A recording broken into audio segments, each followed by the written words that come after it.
Andiyan na pala kayo. Gusto niyo bang magbigay ako ng trivia tungkol sa ipis at langgam? Tama, ipis at langgam. Ito na. Simulan na natin ang pagbibigay ng trivia.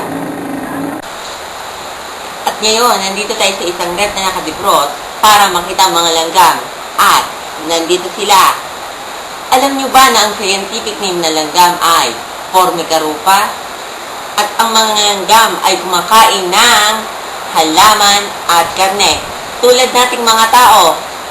At alam niyo ba na ang kanilang paboritong pagkain ay asukal?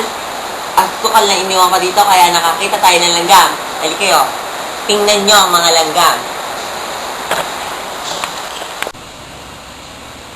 At ngayon, nakikita nyo ng malapitan ng mga langgam. Alam nyo ba na ang langgam ay meron ng 22,000 species sa buong mundo? At ang mga langgam ay nagsisimula sa isang itlog.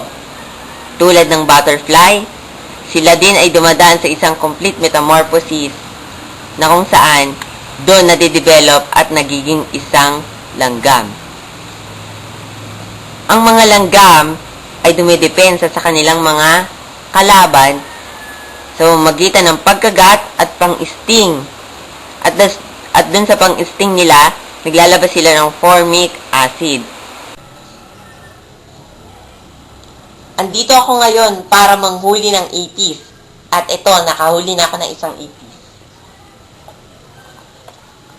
Ito. Yan ay isang ipis dito sa bahay namin. Alam niyo ba na ang scientific name ng ipis ay Periplaneta americana? At meron siyang 4,500 na species sa buong mundo. At ang 30 species sa kanila ay kilala bilang peste. Alam niyo ba na ang pinakamalaki o pinakamabigat na cockroach ay nasa Australia? Ito ang giant burrowing cockroach. May bigat siya na 30 grams or 1.1 ounce at may haba na 9 centimeters or 3.5 inches.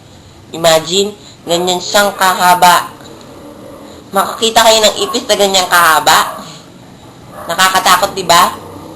At ang nahuli kong cockroach ay isang lalaki dahil wala siyang itlog sa kanyang abdomen.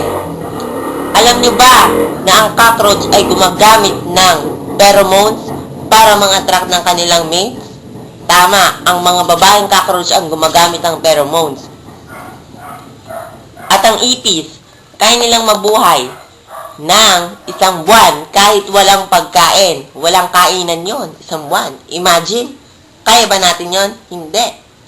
Kaya rin nilang mabuhay ng isang linggo kahit walang tubig. Tayo, hindi natin kaya mga tao yon. At kaya nilang mabuhay ng 3 or more than days kahit wala na yung ulo nila. Ayon, yung ulo nila doon. At dyan nagtatapos ang trivia natin para sa ipis at langgam. Tingnan nyo.